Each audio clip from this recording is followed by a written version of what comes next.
봉독은 예배부 총무이신 이순옥 권사님께서 해주시겠습니다.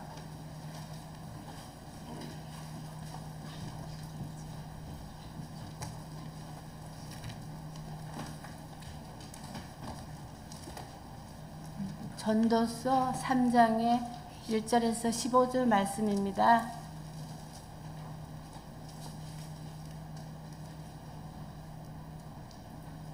범사에 기한이 있고 천하 만사가 다 때가 있나니 날 때가 있고 죽을 때가 있으며 심을 때가 있고 심은 것을 뽑을 때가 있으며 죽일 때가 있고 치료할 때가 있으며 헐 때가 있고 세울 때가 있으며 울 때가 있고 웃을 때가 있으며 슬퍼할 때가 있고 춤출 때가 있으며 돌을 던져 버릴 때가 있고 돌을 거둘 때가 있으며 안을 때가 있고 앉는 일을 멀리 할 때가 있으며 찾을 때가 있고 잃을 때가 있으며 지킬 때가 있고 버릴 때가 있으며 찢을 때가 있고 꿰맬 때가 있으며 잠잠할 때가 있고 말할 때가 있으며 사랑할 때가 있고 미워할 때가 있으며 전쟁할 때가 있고 평화할 때가 있느니라. 일하는 자가 그의 수고로 말미암아 무슨 이익이 있으랴. 하나님의 인생들에게 노고를 주사 애쓰게 하신 것을 내가 보았노라. 하나님이 모든 것을 지으시되 때를 따라 아름답게 하셨고 또 사람들에게는 영혼을 삼하는 마음을 주셨느니라. 그러나 하나님이 하시는 일에 시종을 사람으로 측량할 수 없게 하셨도다. 사람들이 사는 동안에 기뻐하며 선을 행하는 것보다 더 나은 것이 없을 줄을 내가 알았고 사람마다 먹고 마시는 것과 수고함으로 낙을 누리는 그것이 하나님의 선물인 줄도 또한 알았도다. 하나님께서 행하시는 모든 것을 영원히 있을 것이라. 그에 더할 수도 없고 그것에서 덜할 수도 없나니 하나님이 이같이 행하심은 사람들이 그의 앞에서 경외하게 하려 하심인 줄을 내가 알았도다. 이제 있는 것이 옛적에 있었고 장래에 있는 것도 옛적에 있었나니 하나님은 이미 지난 것을 다시 찾으시느니라. 아멘.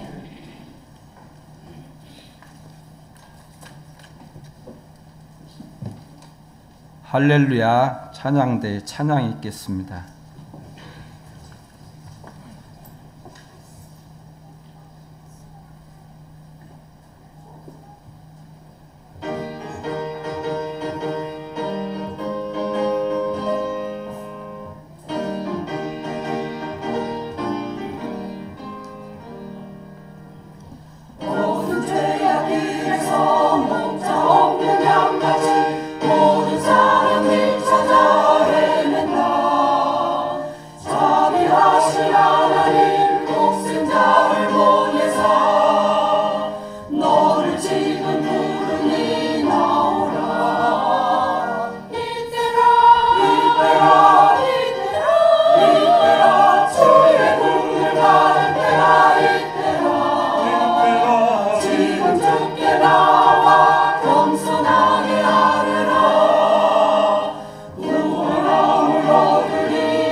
세월 빨리 흐르고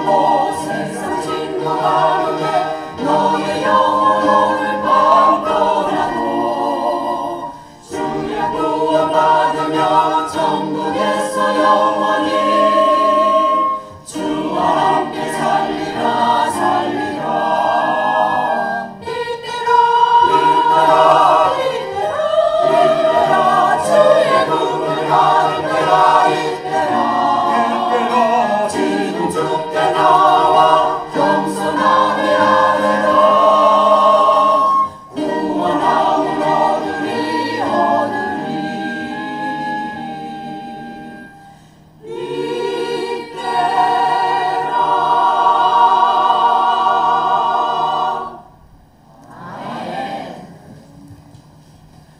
이 시간에는 말씀을 들을 시간입니다. 제목의 말씀은 때를 아는 지혜라는 말씀으로 우리 담임 목사님 이렇게 나오셔서 말씀을 강론하실 때 큰 은혜 받으시기를 바랍니다. 우리 목사님 나오실 때 큰 박수로 환영하겠습니다.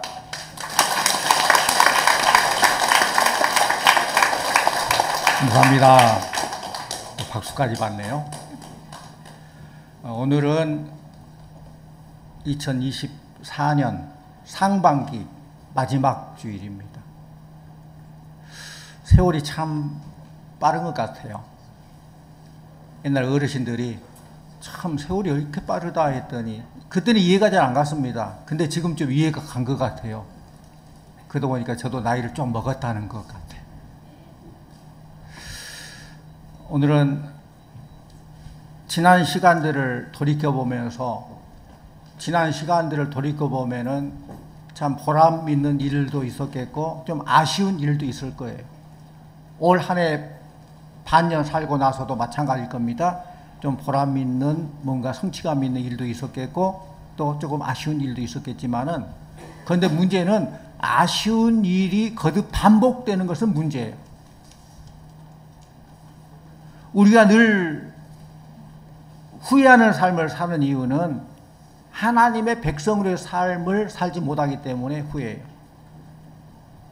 오늘은 상반기를 돌아보면서 어떻게 남은 인생을 잘 살아야 될 것인가, 어떻게 살아야 후회하지 않는 보람된 삶을 살 것인가에 대해서 함께 생각해 보기를 원합니다. 하나님의 백성으로서 바른 태도가 뭘까?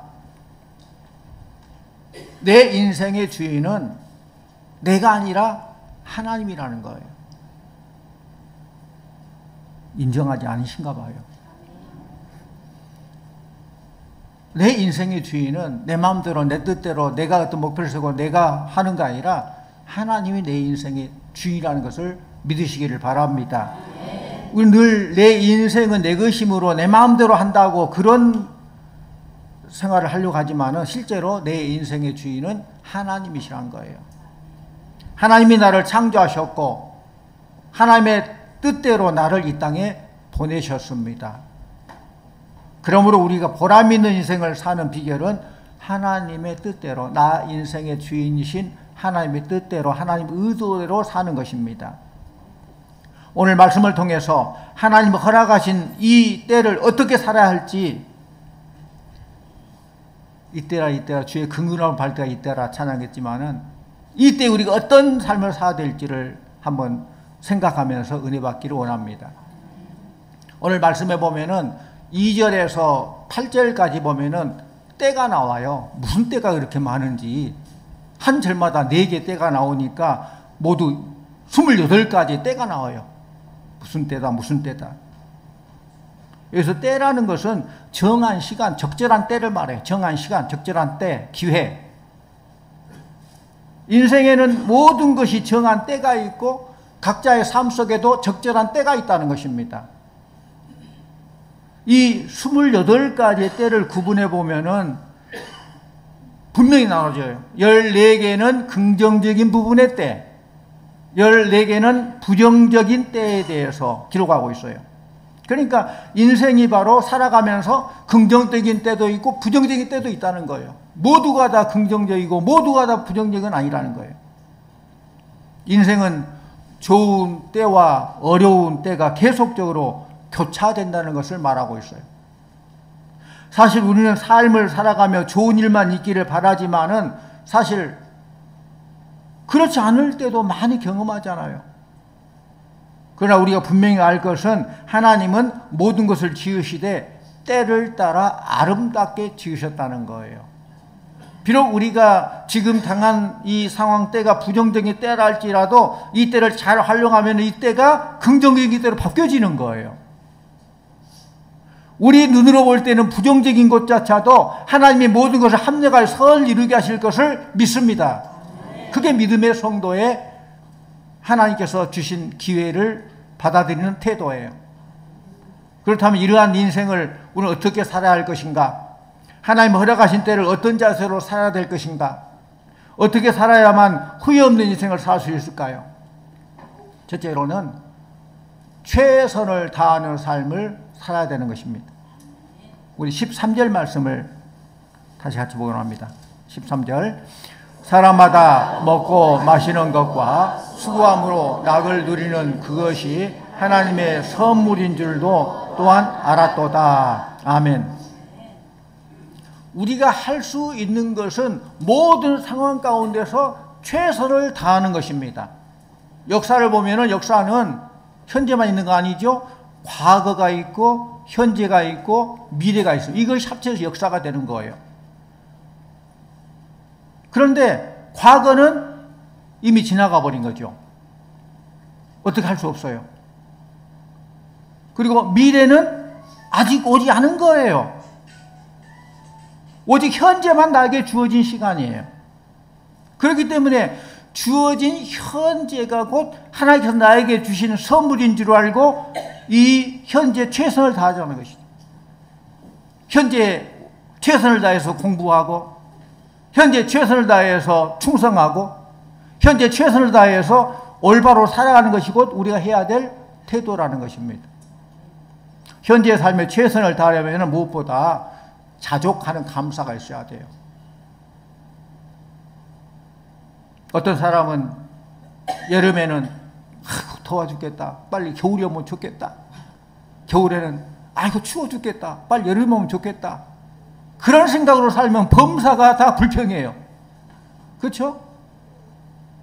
늘 불평하고 없는 것만 생각하고. 이런 사람들은 늘 불평불만함으로 제일 불쌍한 사람이에요. 같은 상황에서도 생각만 바뀌면 모든 게 바뀌어지거든요. 이 불평할 상황에서 생각만 바뀌면 행복한 마음으로 살 수 있어요. 주어진 환경 속에서 자족할 줄 모르고 끊임없이 남들과 비교만 하면서 불평, 불만하다가 시간을 소비해버릴 사람이 있어요. 그건 불행한 사람이에요. 야명조라는 새가 있습니다. 히말리아 설산에 사는 새예요. 히말리아 설산에 집 없이 사는 새인데 말 그대로 야명조, 밤야 울명새조, 밤에 우는 새예요. 집을 짓지 않고 그 추운 설산에서 사니까 밤이 되면은 아이고 추워라, 얼마나 우는지 몰라요. 울어요. 후회하면서 내일 날만 새면 내가 집을 지어서 내일 저녁은 따뜻하게 살아야지, 그렇게 하면서 밤새 울어요. 근데 아침이 되면은 햇볕이 딱 떠오릅니다. 따뜻해집니다. 언제 그랬느냐, 밤에 운 걸 잊어버려요. 집도 안 지어요. 또 밤이 되면은 야명조 또 울어요. 아이고 내가 집을 지을 건데 안 짓고 또 이렇게 춥고 내일은 지어야지. 계속 지금도 울고 있대요. 인생을 참으로 보람있게 사는 것은 주어진 환경에 상관없이 그 환경 속에서 최선을 다하고 미래를 향해 나아가는 거예요.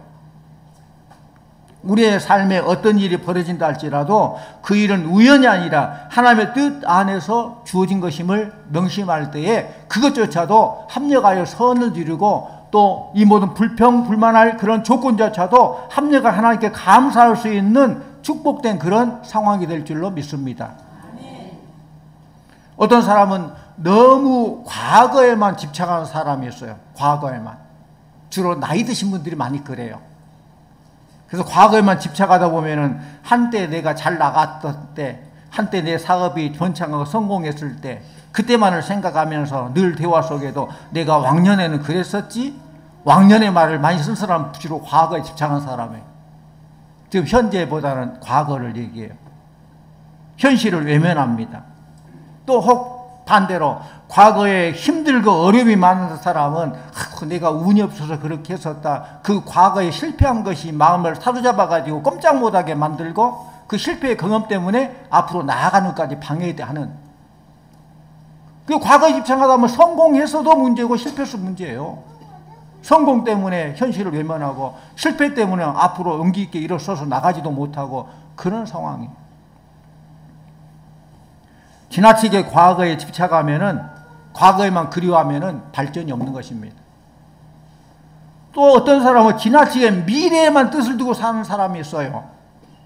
지금을 하지 않으면서 내가 나중에 뭐가 되면은 그때 잘하리라, 어떻게 되면 뭐 하겠다, 큰 소리만 떵떵 치고 현실에 최선을 다하지 못하는 그런 사람도 있다는 거예요.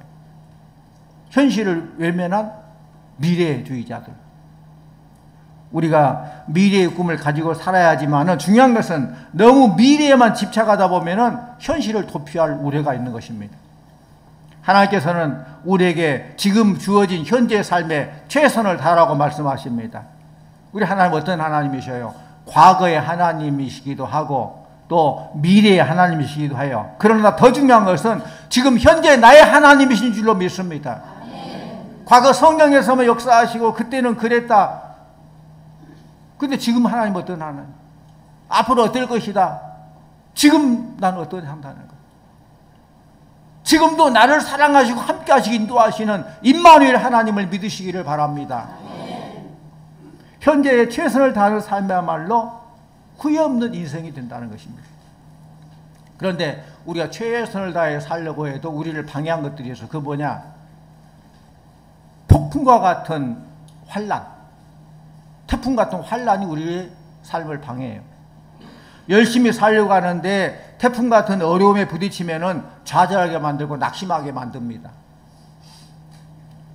이럴 때 많은 사람들은 역시 나는 안 된가 보다, 나는 안 돼 하면서 스스로 자책하면서 포기해버립니다.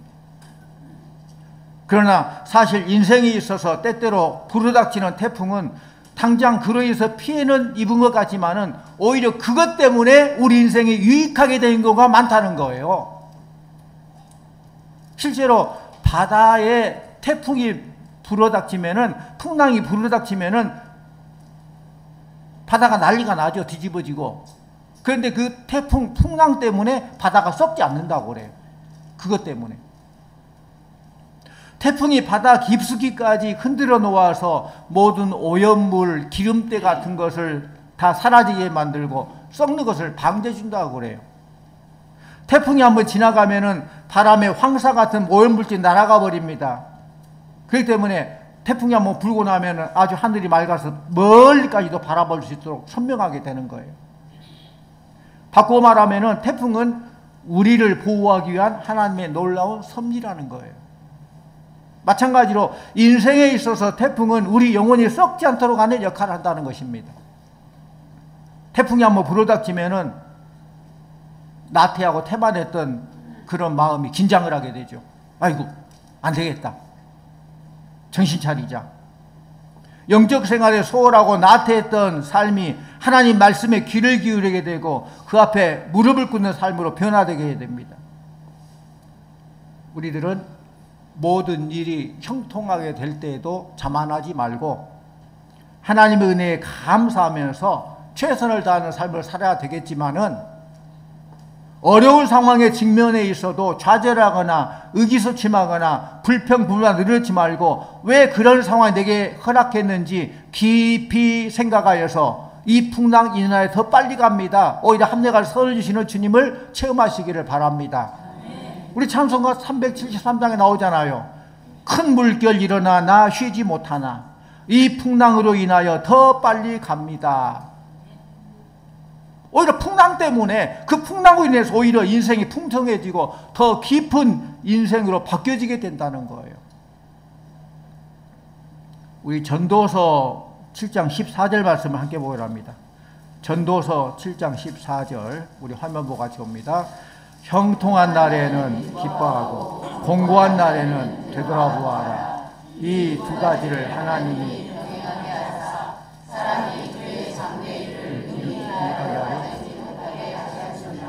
아멘.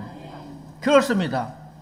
형통할 때에도 공고할 때에도 범사에 감사라는 거예요. 형통할 때만 감사, 공고할 때 왜 나를 버렸는가 기죽지 마시고 잘 됐다고 교만하지도 말고 우쭐거리지도 말고 힘들다고 너무 좌절하지도 말고 좀 의연한 한결같은 그게 필요해요. 그것을 바로 항심 그래요. 항상 하나님 안에서 그게 필요하죠. 우리 성도들은. 또 두 번째로 우리가 최선을 다하는 것을 방해하는 두 번째는 우리의 영적 대적인 마귀예요. 마귀는 우리가 현재 최선을 다하는 삶을 싫어해요. 최선을 다하지 못하게 만들어요. 마귀가 얼마나 교만한지 우리에게 하지 말라고 하는 것이 아니라 내일로 미루라고 그래요. 그런 예가 있잖아요. 어느 날 사탄이 그의 절개들을 모아놓고 어떻게 하면 믿는 사람들을 효과적으로 하나님을 못 믿게 그 영혼을 파멸시킬 건가 한번 같이 연구해보자. 좋은 아이디어를 한번 내봐라 했더니 별 아이디어가 다 나와요. 절개들이 뭐 사람들에게 하나님이 없다고 말합시다. 사람들에게 성경이 엉터리라고 말합시다. 하나님이 뭐 예수님이 하나님 아들이 아니라고 말합시다. 뭐 여러 가지 방법을 다 내어놓았지만은 어느 것도 사탄의 마음에 들지 않았어요. 왜냐하면 이것이 다 실패한 전략이기 때문에.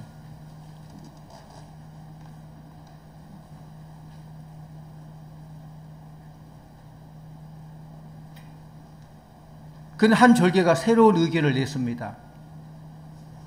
우리 모두 다 세상에 나아가서 사람들에게 하나님이 계시다고 말합시다. 성경이 하나님 말씀이고 예수님이 하나님의 아들이고 구원자라고 말합시다. 예수님만 유일한 구원자라고 말합시다. 그러나 구원받을 시간이 많이 남았으니까 서두를 것 없이 오늘 하지 말고 내일로 미루어 갑시다.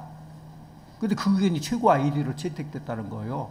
다 인정하는 거예요. 하나님이 우리를 창조하시고 예수님이 구세주고 다 있는데 그러나 오늘 말고 내일로.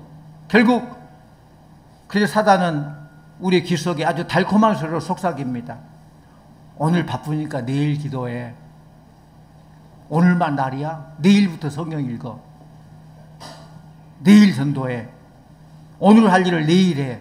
서두르지 말고 내일 해. 그것을 날마다 내일 가면 또 그렇게 말해요. 내일 해. 내일 해. 그럼 언제 해요? 내일 하죠. 오늘 한 번도 못 하죠. 한 번도 못 해요. 그래서 사람들은 마귀의 속삭임에 넘어가서 오늘 할 일을 뒤로 미루는 습관이 있습니다. 그러나 우리 생각해 보면은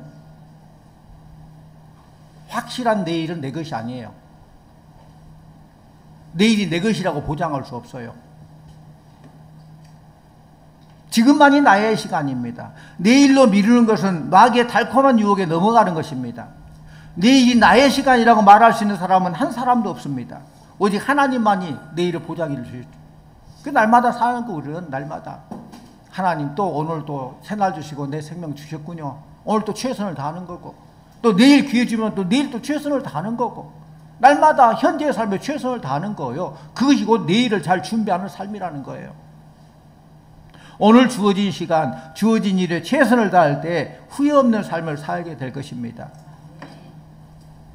성도님들, 지금이 바로 하나님 주신 기회입니다.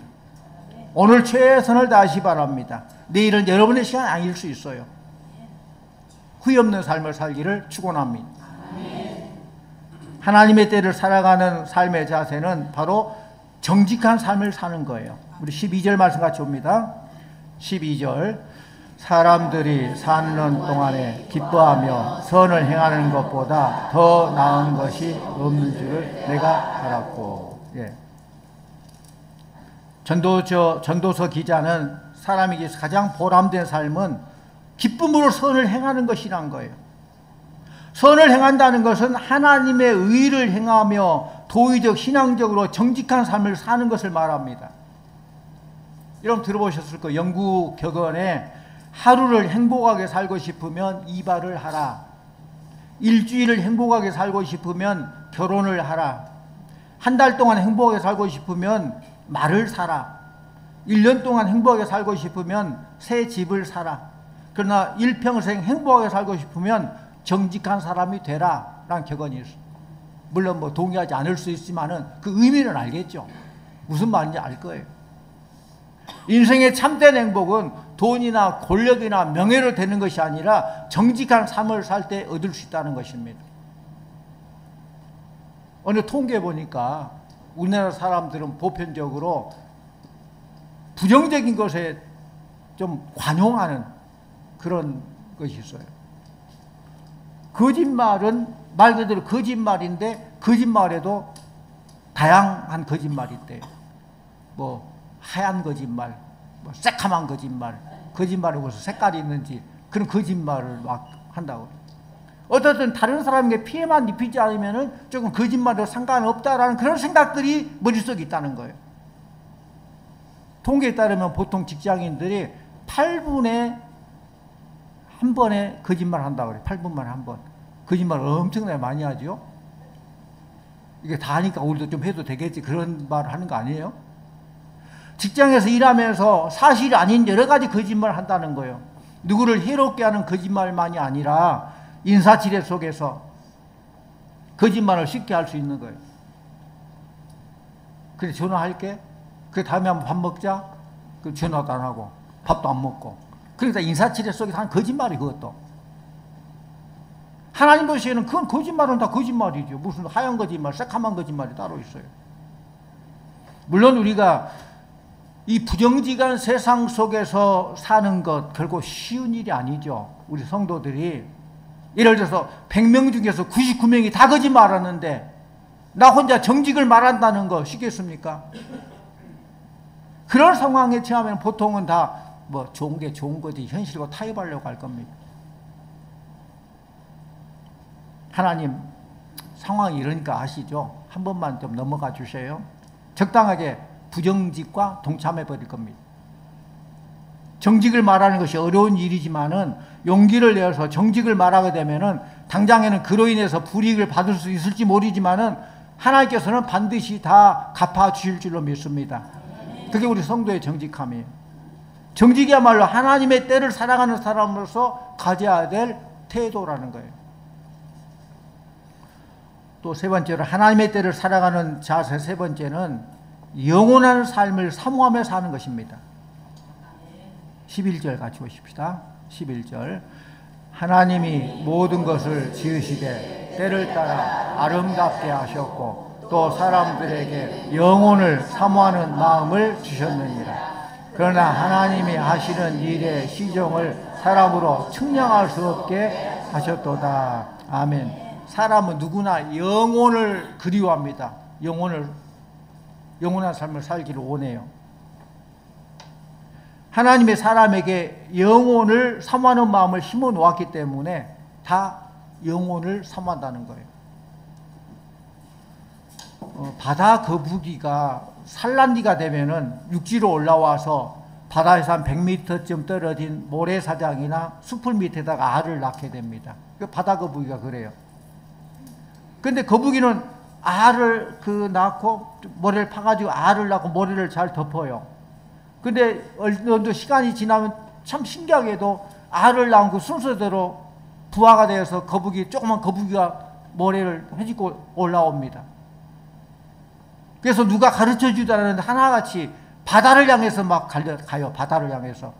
물론 요즘은 뭐 방사능 오염되고 환경 때문에 감각을 잃어버리고 바다로 안 가고 엉뚱한 데로 산으로 올라가서 죽은 그런 것도 있다고 하는데 이 거북이의 본능은 바다를 향해서 간다고.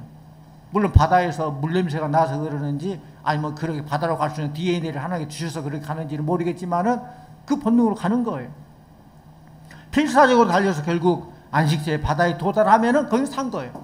도달하기 전에 얼마나 많은 장경이 있는지 몰라요.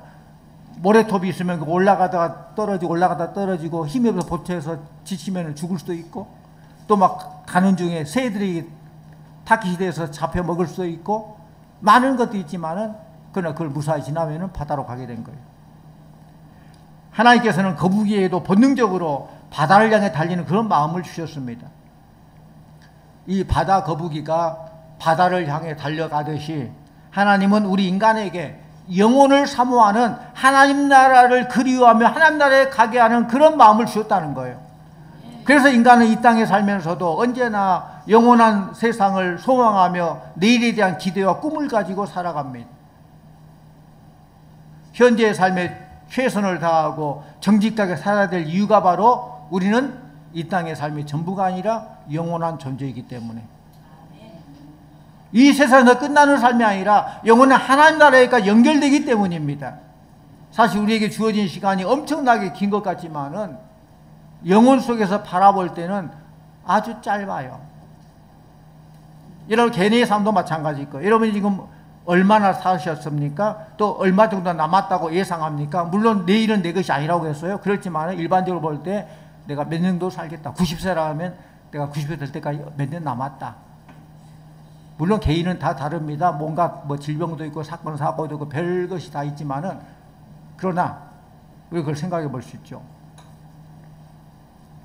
벌써 이렇게 됐어? 생각이 되죠. 세월이 빠르다는 것이 막 실감나게 될 거예요. 그렇지만 역사에서 영원이란 긴 영원한 그 역사 선상에서 오늘 내가 태어나고 죽고 이것을 체크해보면은 점을 찍어도 점이 크게 느껴질 정도로 우리는 그런 짧은 삶을 살다 가는 거예요. 여기서 영원히 살 것처럼 뭐 아웅다웅 싸우면서 그럴 필요가 없는 거예요. 그래서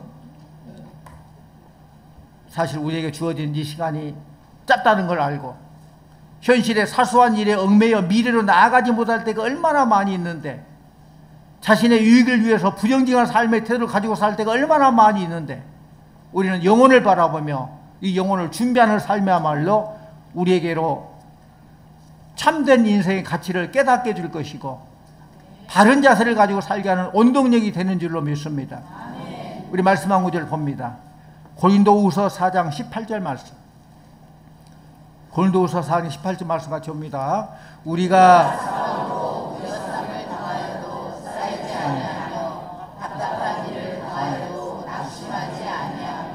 네, 그렇습니다. 영혼을 바라보며 사는 삶이야말로 늘 소망 가운데 살아가는 삶이에요. 참된 가치를 가지고 보람의 인생으로 이끌어주게 하는 힘이 곧 영혼을 사모하는 그런 마음이에요. 사랑하는 성도님들, 나에게 주어진 시간을 하나님의 소유가 아니라 나의 소유라고 잘못 생각하면 안 됩니다. 앞으로도 내가 이렇게 살고 내 마음대로 살고 내 마음대로 어떤 행복을 누리겠다, 그건 아니죠. 물론 그런 청산이 가지고 있어야 되지만은 하나님께 다 허락해 주셔야 되는 거예요. 나의 소유라고 생각하니까 내 뜻대로 살려다가 결국 아무것도 이루지 못하고 다 후회를 반복하게 되는 그런 것이죠. 이 나라 민족도 마찬가지요. 이 나라 민족의 역사를 보면은 지금 6월 오늘 마지막 주일이고 마지막 날입니다. 6월은 호국 보훈의 달이라고 그래요. 호국 보훈의 달. 이 나라가 이까지 얼마나 하나님의 은혜 가운데 있었는가. 우리 동영상 한번 잠깐 보도록 하죠. 오늘 6월 마지막 주일인데 6월은 호국 보훈의 달입니다. 지나온 날도 하나님의 은혜 가운데 살았고 지금도 우리가 하나님의 은혜 가운데 있습니다. 이 은혜 받은 우리가 어떤 자세로 살아야 될 것인가.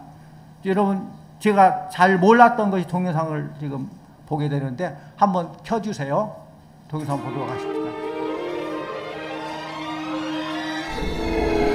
6.25 전쟁 당시 대한민국이 노란의 위기에 처해 있을 때 미국으로부터 받은 도움은 이루 말로 다 표현할 수 없습니다. 유엔을 통한 16개국 전투부대 파견에 결정적 역할을 해주었고 전쟁 중 발생하는 부대 비용을 미국이 대부분 부담했습니다. 뿐만 아니라 피난민 구호를 위해 엄청난 식량과 의복, 의약품 등을 공급해 주었습니다. 그런데 이외에도 잘 알려지지 않은 사실이 더 있는데 미국이 6.25 직후 폐허가 된 한국에 젖소, 황소, 돼지, 염소 등 약 3,200마리의 가축과 유정란 21만 개 그리고 약 150만 마리의 꿀벌을 200개의 벌통에 담아 보내주었다는 사실입니다. 이처럼 고마운 일들은 미국 정부가 아닌 중부 아칸소주에 본부를 둔 해퍼 인터내셔널이라는 비영리 단체가 주도한 것으로 우유 한 잔을 주기보다는 젖소 한 마리를 보내어 자리를 돕는다라는 이 단체의 설립 정신에 따라 전쟁으로 축산업 기반이 완전히 무너진 한국에 구호 물자가 아닌 구호 가축을 보내주었던 것입니다. 암송아지라는 뜻의 해퍼재단은 여러 동물들을 한국으로 이송하는 이 프로젝트를 한국을 위한 노아의 방주 작전이라고 명명하였는데, 특이한 것은 약 7주간의 긴 항해 기간 동안 배 안에 있는 가축들을 돌보기 위해 미국의 전통적인 카우보이들도 함께 승선했다는 사실입니다. 기록에 의하면 전쟁이 한창이던 1952년부터 시작하여 1976년까지 25년간 총 44회에 걸쳐 300여 명의 카우보이들이 3,200마리의 동물들을 한국으로 수송했다고 합니다. 이들은 항해 중 멀미 등으로 쓰러져 있는 동물들을 돌보고 끼니마다 무거운 건초 더미와 물을 공급해 주었습니다. 무엇보다도 수천 마리가 수시로 쏟아내는 배설물을 치우는 것은 보통 고역이 아니었습니다. 이런 역경을 뚫고 도착한 젖소 897마리가 마중물이 되어 한국은 현재 세계 5위 수준의 우유 생산국으로 성장하였습니다. 2022년 12월에 해퍼 코리아가 네팔에 젖소 101마리 보내기 사업을 펼친 일이 있습니다. 전쟁 직후 젖소 원조를 받던 한국이 70년 만에 낙농 강국으로 도약하여 이제는 남을 돕는 나라가 된 것입니다. 2년 뒤에는 이 중 한 마리가 건강한 암송아지를 출산하였는데, 첫 새끼를 얻은 네팔 농가는 그 송아지 이름을 감사라고 지었습니다. 한국으로부터 받은 은혜를 결코 잊지 않겠다는 다짐이겠지요. 호국의 달 6월입니다. 하마터면 지도에서 사라질 뻔했던 한국을 피 흘려 지켜준 미국을 비롯한 고마운 우방 국가들에 대해 우리는 늘 감사한 마음을 한시도 잊어서는 안 될 것입니다. 우리말 속담에 검은 머리 짐승은 거두는 게 아니다는 말이 있습니다. 다시 말하면 인간은 은혜를 잘 모른다는 말인데, 이 서글픈 속담이 항상 옳은 것만은 아님을 한번 입증해 보여주시지 않겠습니까? 네, 여기까지 보겠습니다. 잘 몰랐던 사실이죠. 우리가 이렇게 은혜 가운데 살게 된 것은, 우리가 누릴 수 있다는 것은 누군가의 희생이 있었기 때문에 누리는 거예요. 공짜가 어디 있겠습니까? 누군가 헌신, 희생이 있으니까 우리가 누리는 거예요.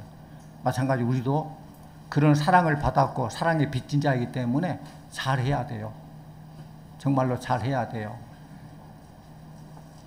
이것은 이 모든 게 나의 소유가 아니라 하나님께 나에게 맡겨주신, 관리할 수 있도록 맡겨주신 재능이다. 나는 청직이다라는 마인드가 있을 때 그걸 할 수 있는 거예요.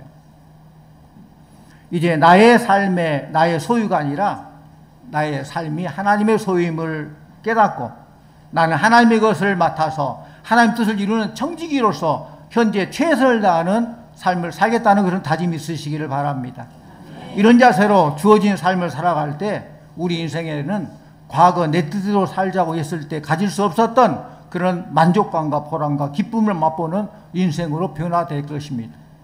이제 하나님의 허락하신 하나님의 때를 하나님이 기뻐하시는 뜻으로 살아감으로 인생의 참된 의미가 충만한 삶을 살아가는 우리 모두 남은 삶 정말로 하나님의 기쁨으로 또 하나님의 뜻을 이루며 하나님 기뻐하는 삶을 살아가는 우리 성도들 다 되시기를 간절히 축원합니다. 기도합니다. 역사의 주인 되신 하나님 아버지 참 감사합니다. 과거에도 하나님께서 우리의 삶의 발걸음 한 걸음 한 걸음 인도해 주셔서 여기까지 복 주셨고 또 지금도 주의 은혜와 능력으로 함께 하시는 줄로 믿습니다. 앞으로의 삶도 우리는 알지 못하지만은 하나님께 맡깁니다. 하나님 함께 해 주시옵소서. 오늘 6월 마지막 주일 상반기 마지막 주일입니다. 여기까지 인도해 하나님께서 앞으로의 삶을 인도하실 줄 믿고 우리도 때에 대해서 늘 하나님의 뜻을 구하면서 이 때에 해야 될 일을 잘 감당하여서 후회함이 없는 그런 복된 삶을 살아가게 하여 주시옵소서. 예수님의 이름으로 기도하옵나이다. 아멘.